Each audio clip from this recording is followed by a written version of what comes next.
کہ یہاں خاص طور پر جن بناوٹی معبود کی تردید کی جا رہی ہے وہ نہ تو بت ہو سکتے ہیں، نہ شیطان اور نہ فرشتے، بلکہ صاف صاف مراد قبروں والوں سے ہے، کیونکہ شیطان اور فرشتے تو زندہ ہیں۔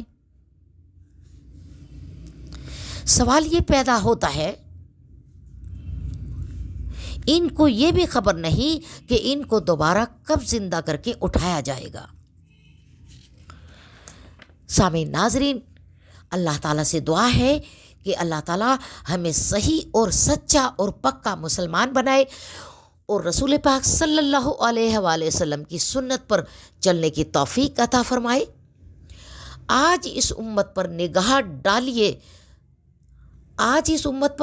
ڈالیے تو صحیح، نقشہ نظر کے سامنے ہوگا، کہیں کوئی قبر مسجود خلائق ہے، کہیں کوئی آستانہ ہے جس پر جبی جھکائی جا رہی ہے، کسی کو دستگیر، کسی کو غوث، کسی کو مشکل کشا پکارا جا رہا ہے، اور وہ گھر جہاں پیشانیوں کو جھکنا چاہیے تھا خالی پڑے ہیں، اور اس ذات کے ساتھ جو صحیح معنوں میں دستگیر، مشکل کشا اور حاجت رواں یوں شریک ٹھہرائے جا رہے ہیں۔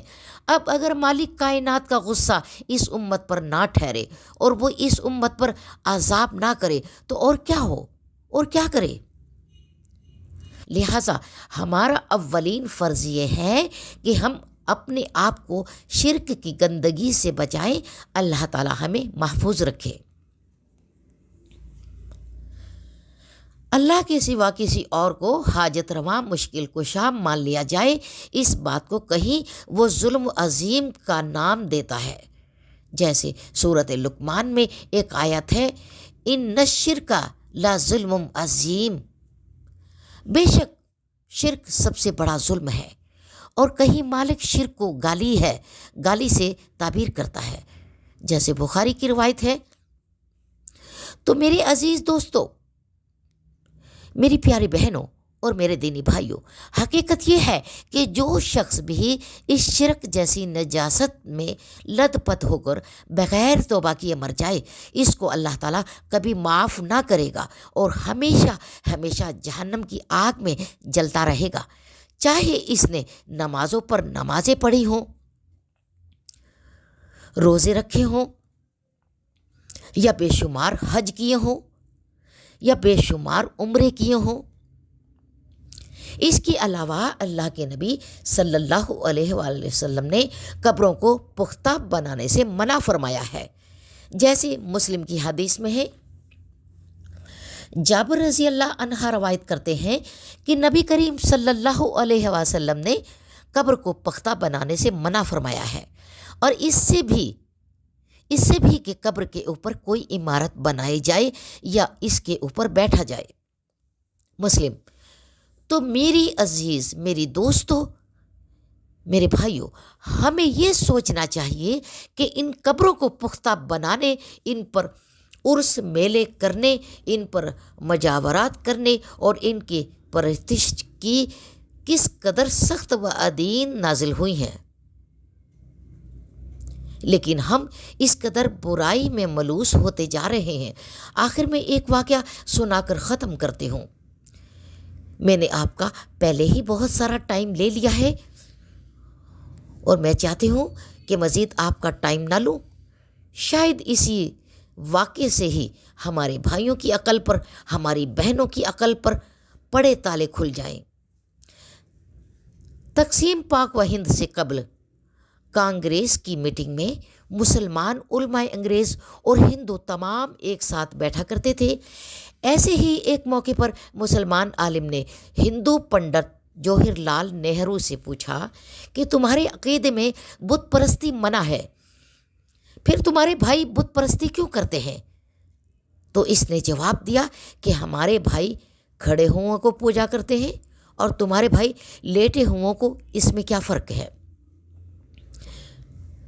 تو میری عزیز بھائیوں، میری پیاری دوستوں اور میری بہنوں، دیکھو کس قدر شرم کا مقام ہے کہ ایک غیر مسلم مسلمان کے عمل پر طعنہ زنی کر رہا ہے۔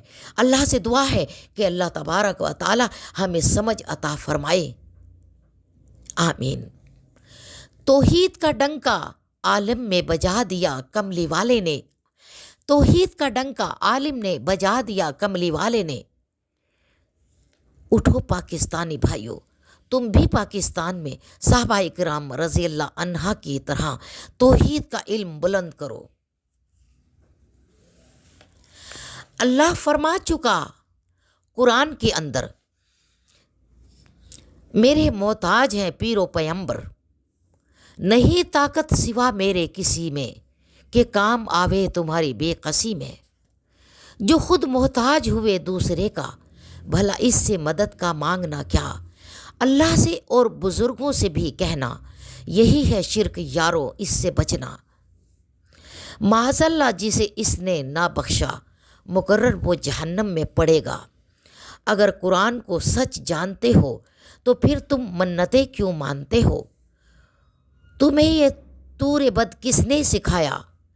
محمد صلی اللہ علیہ وسلم نے کہاں سے یہ بتایا؟ ہے شیطان دشمن اولاد آدم، سکھاتا ہے وہی راہ جہنم۔ کسی کو بت پرستی ہے سکھاتا، کسی کو ہے وہ قبروں پر جھکاتا۔ غرض اللہ سے دونوں کو روکا، بھلا کر راہ جا خندق میں جھونکا۔ مسلمانوں ذرا سوچو تو دل میں، پھنسے ہو تم کس طرح آب گل میں۔ بہت غفلت میں سوئے اب تو جاگو، اللہ کے ہوتے بندوں سے نہ مانگو۔ وہ مالک ہے سب آگے اس کے لاچار، نہیں ہے کوئی اس کے گھر کا مختار۔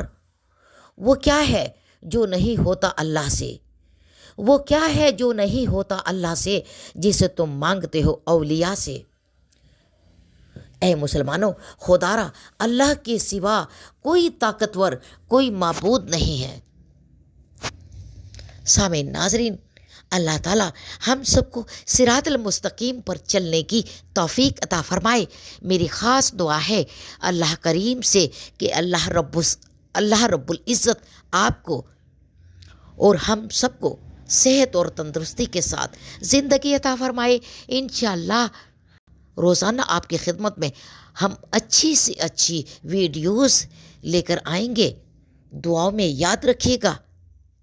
شازیہ نظر کو اجازت دیجیے، خدا حافظ۔